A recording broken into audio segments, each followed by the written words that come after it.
आपल्या कोल्हापूरपासून 20 ते 25 किलोमीटरवर असलेलं तुमजाई देवीचं मंदिर तुम्ही कधी बघितलं आहे का?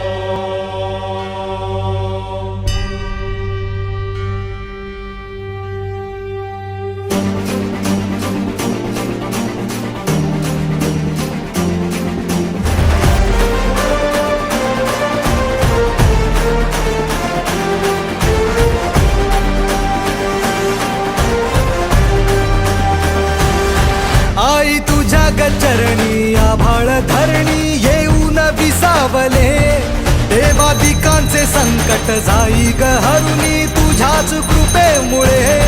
नाद झंकार तू सारा संसार तू, नाद झंकार तू सारा संसार तू, तुझ्या पायाशी आम्हा राहू दे आई जगदंबे, आई जगदंबे.